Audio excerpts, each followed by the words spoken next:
আসসালামু আলাইকুম। আশা করি সবাই ভালো আছেন। আজকে আমরা শুরু করতে যাচ্ছি পাইথনের একটি ফুল কোর্স। আপনার যারা বিগিনার তারা আপনারা অবশ্যই এই ভিডিওগুলো দেখবেন। এই ফুল কোর্সটি করে আপনারা পাইথন সম্পর্কিত আপনার বেসিক নলেজগুলো ধারণা অর্জন করবেন। আর অবশ্যই চ্যানেলটি সাবস্ক্রাইব করবেন, সাবস্ক্রাইব করে পাশে থাকা বেল আইকনটি ক্লিক করে রাখবেন। আজকে আমরা এই ভিডিওতে দেখাবো পাইথন কিভাবে আপনারা ডাউনলোড করবেন এবং ইনস্টল করবেন সম্পূর্ণ প্রসেসটা। দেন আমরা পরবর্তী ভিডিওতে পাইথন শেখা শুরু করব। তাহলে চলুন শুরু করা যাক আজকের ভিডিওটি।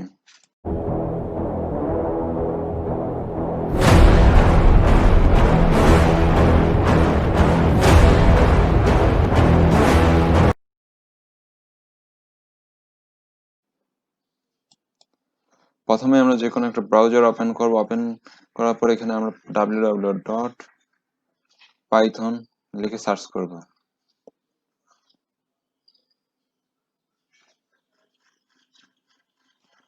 সার্চ করার পরে আমাদের সামনে এই welcome to Python world dot ORG আসবে। এটাতে ক্লিক করব। তারপর আমাদের পাইথনের ইন্টারফেস ওয়েবসাইট ওপেন হবে। দেন আমরা এখানে ডাউনলোড অপশনে ক্লিক করব। ডাউনলোড অপশনে ক্লিক করার সাথে সাথে আমাদের লেটেস্ট যে ভার্সনটা সেটা চলে আসবে। এখানে আমরা এই ডাউনলোড পাইথন ডট ওআরজি এখানে আমরা অবশ্যই ক্লিক করবো। আর এখানে আপনার ডাউনলোডে গেলে কয়েক ধরনের পাবেন, ম্যাকের জন্য অনেক অনেক কিছুর জন্য। তবে আমরা এখন লেটেস্ট ভার্সনটা ইনস্টল করব উইন্ডোজের জন্য, যেহেতু এটা আছে। তো আমাদের এটা ডাউনলোড হয়ে যাচ্ছে এখন।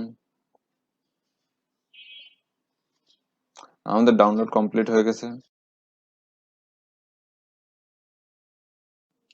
এখন আমরা এটা পাইথন সফটওয়্যারটা ইনস্টল করব। এই জন্য আমরা রাইট বাটন ক্লিক করে রান অ্যাডমিনিস্ট্রেশন এটাতে ক্লিক করব। ক্লিক করার সাথে সাথে আমাদের ইয়েস অপশন আছে, ইয়েসে ক্লিক করব। ইয়েসে ক্লিক করার পর আমাদের একটু ওয়েট করতে হবে। দেন আমাদের সাথে এই ইন্টারফেসটা ওপেন হবে। আমরা এখানে অ্যাড পাইথন 3.9 টু পাথ এটা টিক মার্ক দেবো। দেন আমরা ইনস্টল নাওতে ক্লিক করব। ইনস্টল নাওতে ক্লিক করার সাথে সাথে আমাদের এটা ইনস্টল হওয়া শুরু হয়ে যাবে।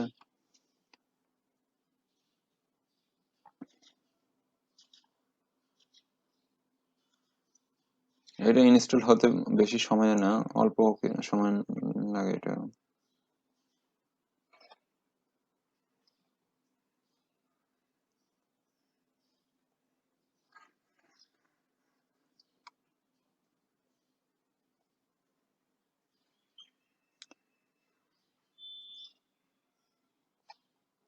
আমাদের এটা প্রায় ইনস্টল হয়ে গেছে।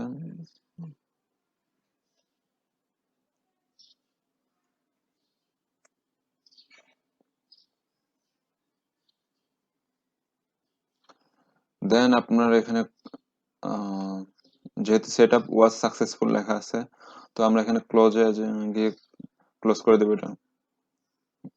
দেন আমরা এখান থেকে যাব মাউসের সার্চ বার, এখানে সার্চ বারে গিয়ে দেখবো যে আমাদের এখানে প্রথম স্টার্ট অপশনে যাব। যাওয়ার পর আমরা এখানে দেখবো যে আমাদের এখানে পাইথনটা ইনস্টল হয়েছে কিনা, আমাদের পাইথনটা সেট আপ আছে হয়েছে কিনা। প্রথমে আমরা সার্চ বারে ক্লিক করব, কম কমান্ড প্রম্পট ক্লিক করব। প্রম্পট ক্লিক করার সাথে সাথে আমাদের ইন্টারফেসটা ওপেন হবে। দেন আমরা এখানে পাইথন লিখে ইন্টার প্রেস করব। ইন্টার প্রেস করার সাথে সাথে আমাদের এখানে পাইথন যে ভার্সনটা আমরা ইনস্টল করছি ওইটা চলে আসবে। এই থেকে আমরা বুঝতে পারবো যে আমাদের পাইথনটা ইনস্টল হয়েছে।